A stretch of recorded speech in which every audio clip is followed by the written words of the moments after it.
Okay, so let's unpack this. I want to start us off today with a question that, on the surface, sounds incredibly simple. Hmm. Maybe even a little bit, I don't know, silly.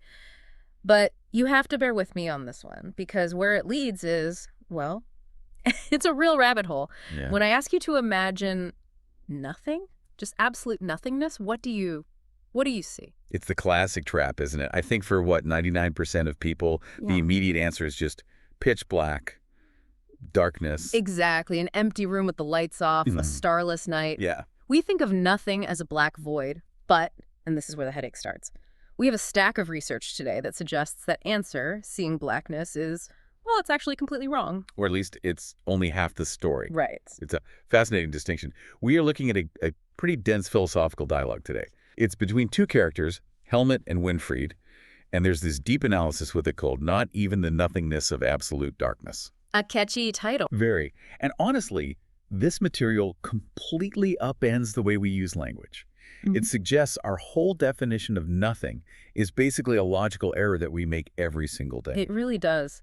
So the mission for this deep dive is to take this concept, which sounds like, a word game at first, Like semantics. and show it as a serious problem for how we view reality.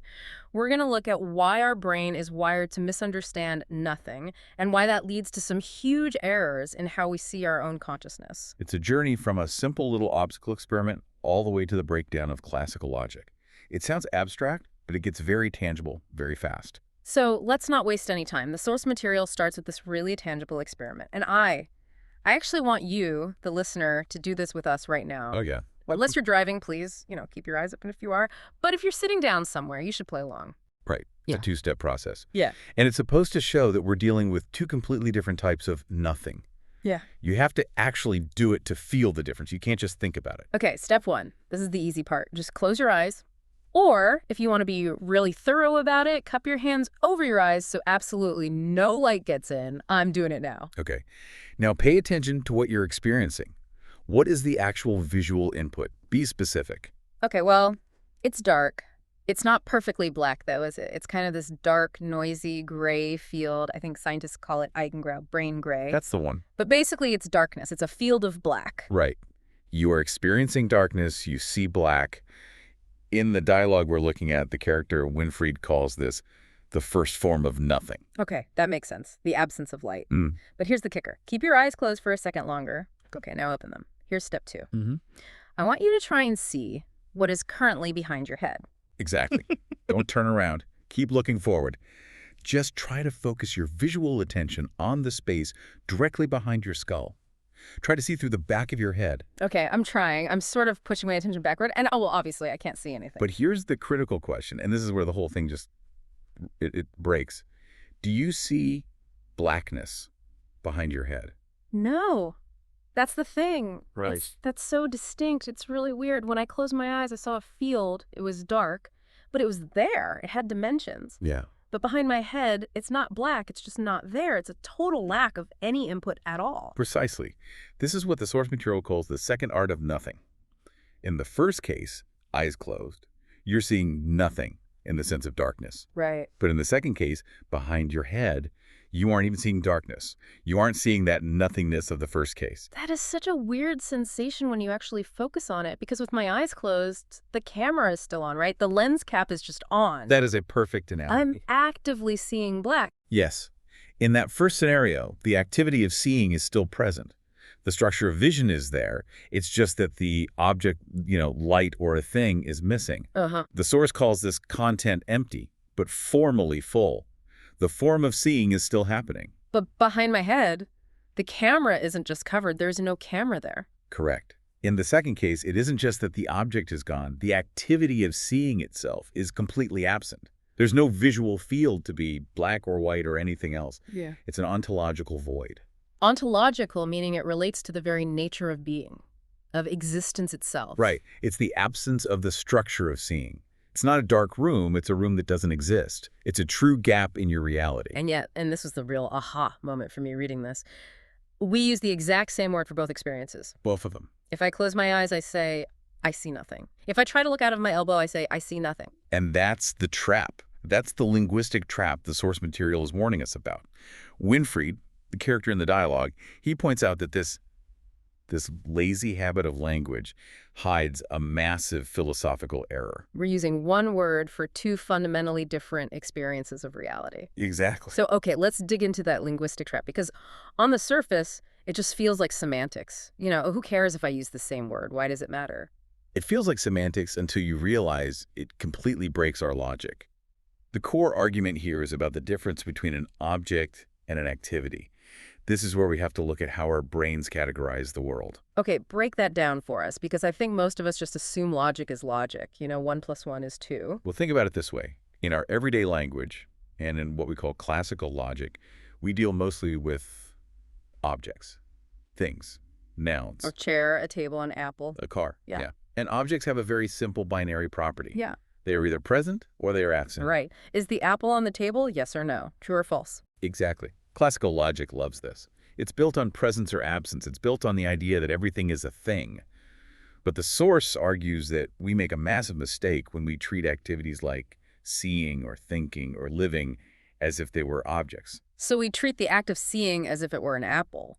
In a way, yeah, that's a good way to put it. When you say, I see nothing, regarding the space behind your head, you're using a noun nothing to describe the absence of a verb.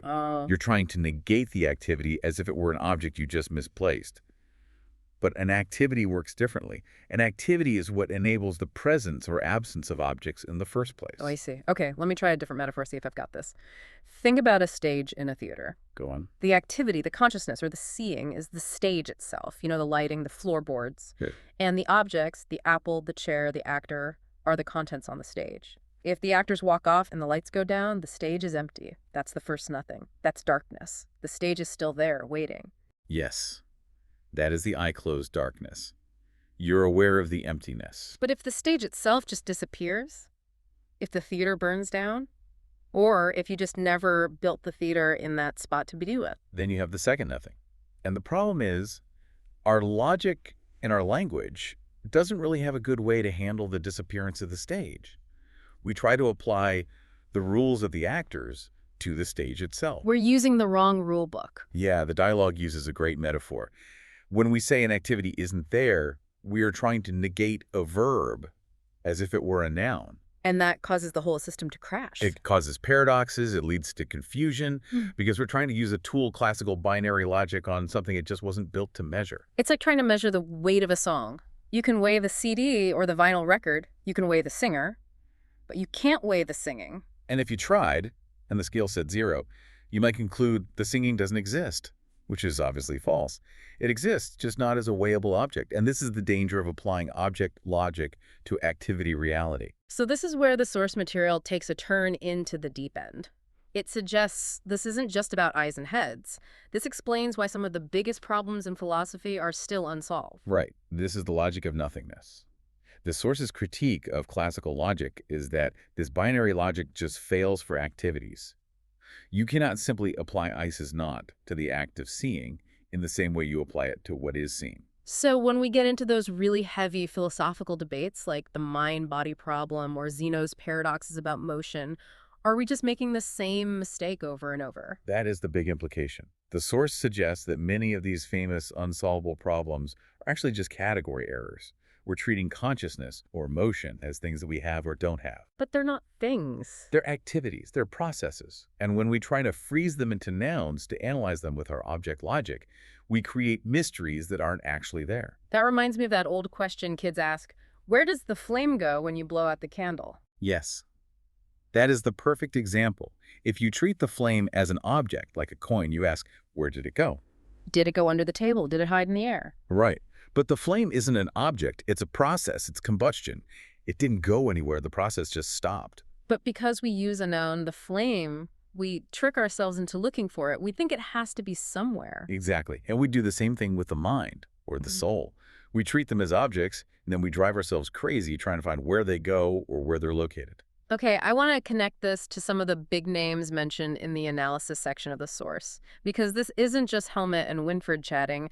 This plugs into some absolute giants of philosophy. Absolutely.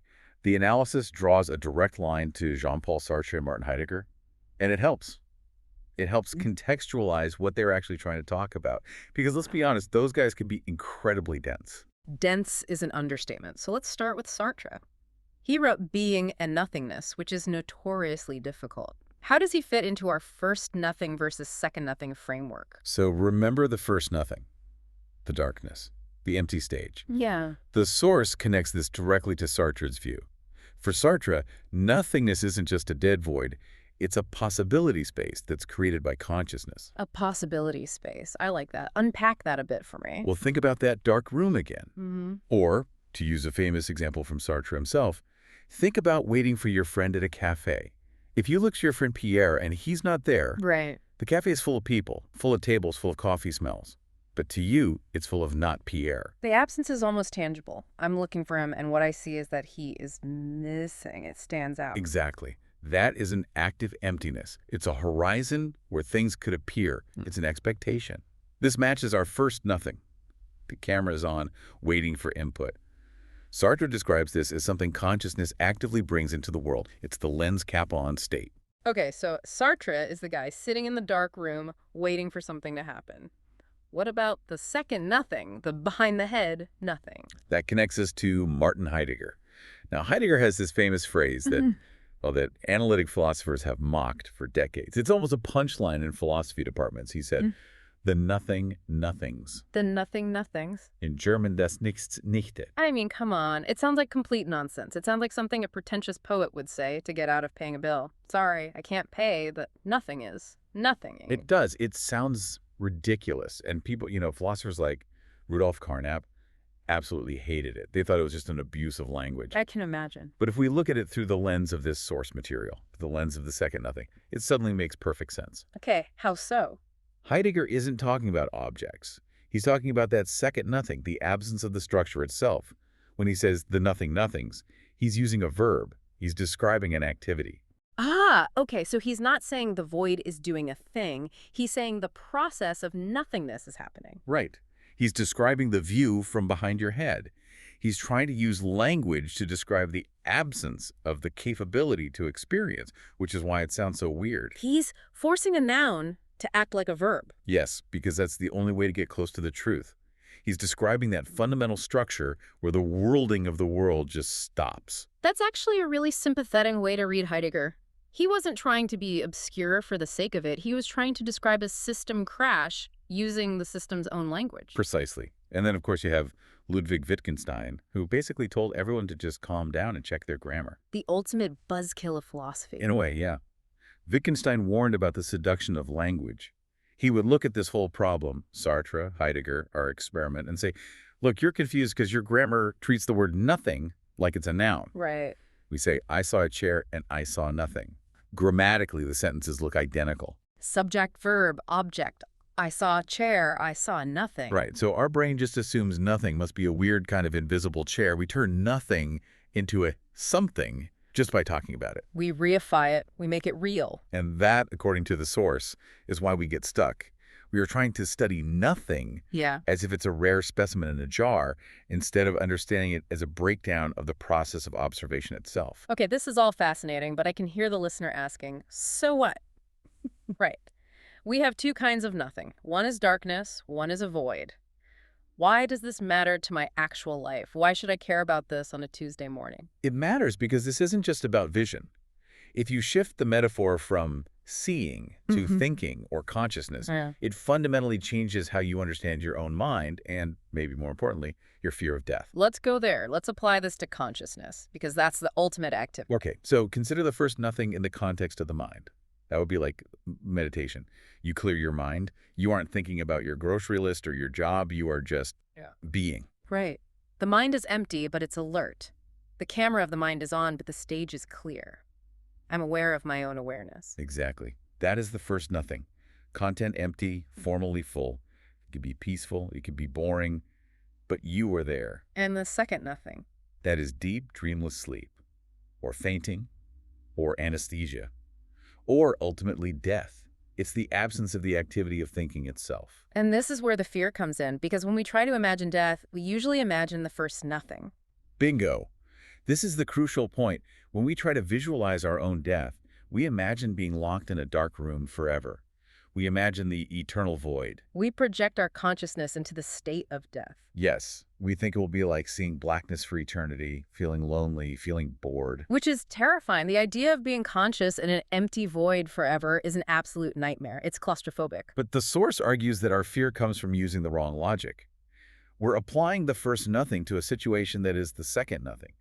Death isn't the dark room, it's the view from behind your head. So it's not that you're trapped in the dark, it's that the you isn't there to be trapped. Exactly. It's the candle flame logic again. We ask questions like, where do I go when I die? Or where does the light go when it goes out? These questions assume the soul is an object. A thing that can be moved around. Right. But if you view consciousness as an activity, as a dance or a song or a flame, the question just dissolves. The dance doesn't go to a place of non-dances. It just stops. It really reframes reality. We're so obsessed with things. We want to hoard time, hoard experiences, hoard consciousness. But if you see it as a process, the anxiety shifts. You don't have a run. You go for a run. You don't have a life. You live. That is a beautiful way to put it. The source really pushes for this shift from a static world of objects to a dynamic world of activities. If we can make that shift, a lot of the mysteries of the universe might just be linguistic confusion. The terror of the void is just a grammar mistake. That's actually incredibly comforting. It turns a horror movie scenario into a simple mechanical switch turning off. It does. It takes the spooky out of the unknown. So to bring it all back home, we started with a simple experiment. Close your eyes. You see black. That's the first nothing. The lens cap is on. Look behind your head. You see absolute void. That's the second nothing. And that simple distinction reveals a huge crack in our logic. We treat the activity of seeing as if it were an object. We use binary classical logic on processes, and it just leads us into paradoxes. And we learn that language seduces us into thinking nothing is a something, and that philosophers like Heidegger were actually trying to wrestle with this exact distinction, trying to verb the noun, even if they sounded a bit crazy doing it. And finally, we realize that this all matters because it changes how we view consciousness. Not as a possession we can lose, but as an activity that defines our reality. It really highlights that the confusion isn't really our fault. It's a biology problem. It's a language problem. We are wired to hunt and gather things. We aren't wired to process the absence of the processor itself. Right. Our brain is a tool for navigating objects. It's built to find apples and avoid tigers. When it turns that tool upon itself, upon its own activity, it glitches. That glitch is what we call philosophical mystery. I love that. The mystery is just a glitch in the software. In a way, yeah. It's an error message. So I want to leave you with a final thought, and this comes from the conclusion of the source material. It's something to really mull over. We spend so much time trying to explain consciousness, what it is, where it comes from, but what if we stop trying to explain consciousness as a thing that we have or don't have, and start viewing it as an activity that defies standard logic? Do the biggest mysteries of life actually disappear? Are we just chasing ghosts that our own grammar created? It's the ultimate question, isn't it? Is the problem the universe, or is the problem just how we talk about it? Thanks for diving deep with us today. A pleasure as always. See you next time.